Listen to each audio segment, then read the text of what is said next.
6 గ్యారంటీల్లో మరో 2 గ్యారంటీలపై కాంగ్రెస్ ప్రభుత్వం కసరత్తు ముమ్మరం చేసింది. రేపటి నుంచి ప్రారంభమయ్యే బడ్జెట్ సమావేశాల్లోనే రూ. 500కు గ్యాస్ సిలిండర్, 200 యూనిట్ల వరకు ఉచిత విద్యుత్ హామీల అమలు ప్రక్రియ ప్రారంభించాలని మంత్రివర్గం నిర్ణయించింది. కాగా ఈ 2 హామీలకు సంబంధించిన లబ్ధిదారుల ఎంపికకు రేషన్ కార్డునే ప్రామాణికంగా తీసుకోవాలని ప్రభుత్వం ప్రాథమికంగా నిర్ణయించింది.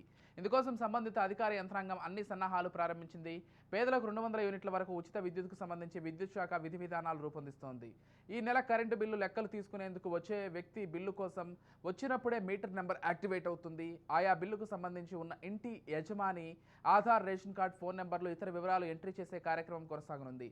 దీనికి సంబంధించి మరింత సమాచారం మా ఖమ్మం ప్రతినిధి ఉపేందర్ అందిస్తారు.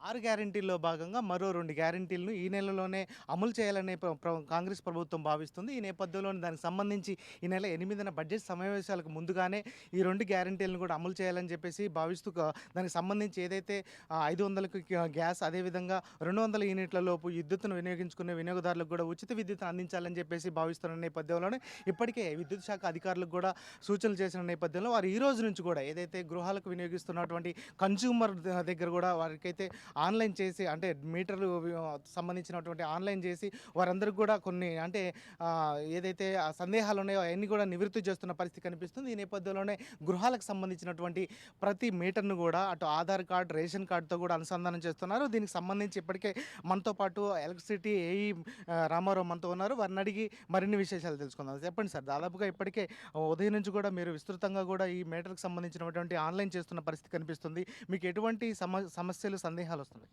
ఎటువంటి సందేశాలు, సమస్యలు లేవండి. ఇప్పుడు మన గవర్నమెంట్ ఆదేశాల ప్రకారంగా మనకేంటంటే ఈ యొక్క గృహజ్యోతి పథకానికి 200 యూనిట్లు లోపు ఉన్న ప్రతి ఒక్క కన్జ్యూమర్ అర్హులే. అటు క్యాష్ పరంగా కానీ బేస్గా ఏం లేదు.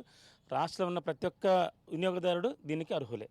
దీనికి సంబంధించి మా సిబ్బంది మీటర్ రీడింగ్ తీసుకునేటానికి వచ్చినప్పుడు ration card, Aadhaar card, phone number ఆ లింక్ మనం చేయాలి. మనం ఫస్ట్గా ప్రధానంగా ఏం చేస్తున్నామంటే ఈ యొక్క 200 యూనిట్లు ఏదైతే అమలు చేయాలని గవర్నమెంట్ భావిస్తుందో దానికి అనుగుణంగా మేము దాని డేటాను కలెక్ట్ చేస్తున్నాం. ఎవరైతే ప్రజాపాలనలో అప్లై చేశారో వాళ్ళు ఒకవేళ ప్రజాపాలన అప్లై చేయకపోయినా సరే ఇప్పుడు మేము ఇంటింటికి తిరిగి రీడింగ్ తీసుకునే క్రమంలోని కన్జ్యూమర్ని వాళ్ళ దగ్గర ఆధార్ కార్డు కానీ రేషన్ కార్డు అడుగుతున్నాం. ఆల్రెడీ ఇంతకుముందే మన సర్వీస్ నెంబర్కి ఫోన్ నెంబర్ లింక్ అయి ఉంది. ఇప్పుడు మనం చేసే ప్లాన్ ఏంటంటే ఆధార్ కార్డు, రేషన్ కార్డు ఈ 2 మ్యాండేటరీ అన్నమాట. ఈ 2ని మేము లింక్ చేస్తున్నాం. తద్వారా ఎవరైతే ఎలిజిబుల్ అంటే 200 యూనిట్ లోపు ఏదైతే వాడుకున్నారో వారందరికీ మన గవర్నమెంట్ ఇచ్చే సబ్సిడీ అర్హులు. ఖచ్చితంగా. అంటే కిరాయికి ఉండేవాళ్ళు కొంతమందికి అటువంటి రేషన్ కార్డులు ఉండవు, కొంతమందికి రేషన్ కార్డులు ఉన్నప్పటికీ ఆ విద్యుత్ మీటర్ వేరే వారి పేరు ఉంటుంది కదా, అటువంటి వారికి మీరు ఎటువంటి సలహాలు ఇస్తారు? రెంటెడ్ హోల్డర్, కన్జ్యూమర్, ఓనర్ ఉన్నా సరే రెంటెడ్ ఉన్నోళ్ళు ఎవరైతే రెంట్కి ఉన్నారో వారి యొక్క ఆధార్ కార్డు లింకప్ చేసినా వాళ్ళు బెనిఫిషియర్ అవుతారు. కానీ ఓనర్షిప్ మాత్రం ఓనర్షిప్ ఉంటారు. ఎందుకంటే ప్రతి ఒక్కరు ఓనర్షిప్ ఉంటారు కాబట్టి ఎవరైనా ఒకళ్ళు కన్జ్యూమర్కి మాత్రం ఎవరైతే రెంటెడ్ ఉన్నారో ఆ రెంటెడ్ హోల్డర్ యొక్క ration card, Aadhaar card link చేస్తే వీళ్ళు బెనిఫిషియర్ అవుతారు. ఇన్ కేసు వీళ్ళు ఎవరైనా వెకేట్ చేసిపోయారనుకోండి, వచ్చే వాళ్ళు ఉన్నప్పుడు వాళ్ళ యొక్క డేటాని అప్డేట్ చేస్తాం, వీటిని డిలీట్ చేస్తాం. అంటే వినియోగదారులకు సంబంధించి కొంతమంది ఏదైతే మా తాతలు, తండ్రులకు సంబంధించినటువంటి మీటర్ పేర్లు ఉన్నాయి, ఇప్పుడు మాకు మాత్రం రేషన్ కార్డు ఉంది, వారంతా కూడా అంటే చనిపోయిన పరిస్థితి ఉంది. అటువంటి వారి విషయంలో మాకు అంటే ఈ పథకం వస్తుందో రాదో అని చెప్పేసి కొంత సందేహం కూడా ఉంది. దాని గురించి మీరు ఏమంటారు? దీంట్లో ఎటువంటి సందేహం లేదండి. తాత ముత్తాతలు కానీ తల్లిదండ్రులు ఎవరైనా చనిపోయినా సరే ఆ ఇంట్లో రిలేటెడ్గా ఉన్న ప్రతి ఒక్కళ్ళు ఎవరైనా సరే అవుతున్నారో వారి యొక్క ఆధార్ కార్డు, రేషన్ కార్డు ఇస్తే దీనికి అర్హులు అవుతారండి. ప్రధానంగా అంటే మీరు బిల్లు తీసుకునేటప్పుడు ఎటువంటి ఆధారాలు ఏమేమి చూపించాలంటారు? Aadhaar card, ration card, phone number ఈ 3 ఉంటే సరిపోతుందండి. ఖచ్చితంగా. దీనికి సంబంధించి కొంతమంది కన్జ్యూమర్స్ ఉన్నారు, వారిని అడిగి తెలుసుకుందాం. అసలు అంటే ఏమేమి ఇచ్చారు ఏంటి అనే విషయాన్ని చెప్పండి అమ్మా. దాదాపుగా మీరు ఏమి ఇచ్చారు మీరు మీటర్ ఇచ్చేటప్పుడు?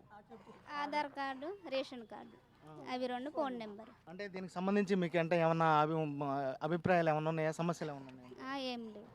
అంటే దీనికి సంబంధించి దాదాపుగా ఏదైతే గృహజ్యోతికి సంబంధించినటువంటి ప్రతి మీటర్ను కూడా ఆన్లైన్ చేస్తాం. ఖచ్చితంగా ఏదైతే మీరు వినియోగదారులందరూ కూడా ఖచ్చితంగా మా ఆధార్ కార్డు, అదేవిధంగా ఏదైతే ఆహార భద్రతా కార్డు, రేషన్ కార్డు ఖచ్చితంగా ఉండాలి. అటువంటి వారికి మాత్రం ఖచ్చితంగా మేమైతే ఆన్లైన్ చేసి వారందరికీ బెనిఫిషియరీగా కూడా మేమైతే ఆన్లైన్ చేస్తామని చెప్పి చెప్తున్నారు. అదేవిధంగా ఏదైతే రెంటెడ్ హౌస్లో ఉన్నటువంటి వారు కావచ్చు, అదేవిధంగా ఇతర పేర్ల మీద మీటర్ ఉన్నప్పటికీ ఖచ్చితంగా వారికైతే అక్కడ ఇంట్లో నివాసం ఉంటే మాత్రం ఖచ్చితంగా బెనిఫిట్ అందుతుంది అని చెప్పేసి అయితే చెప్తున్నారు. అదేవిధంగా ఏదైతే బిల్ చేయడానికి వచ్చిన వ్యక్తికి ఖచ్చితంగా మీరంతా కూడా ఆధార్ కార్డు, అదేవిధంగా రేషన్ కార్డు, అదేవిధంగా మీకు సంబంధించినటువంటి ఫోన్ నెంబర్ కూడా ఖచ్చితంగా ఇస్తే మాత్రం దీనికి మాత్రం అర్హత సాధిస్తారని చెప్పేసి అయితే విద్యుత్ అధికారులు చెప్తున్నారు. ఆ దిశగా కూడా వారంతా కూడా సమాయత్తం అవుతున్న పరిస్థితి మీద కనిపిస్తుంది. కొంతమంది సందేహాలు ఉన్నప్పటికీ వారందరినీ కూడా వివిధ విద్యుత్ శాఖ అధికారులు అందరూ కూడా ప్రత్యక్షంగా వచ్చి వారందరికీ కూడా వాళ్ళ సందేహాలను అయితే నివృత్తి చేస్తున్న పరిస్థితి కనిపిస్తుంది.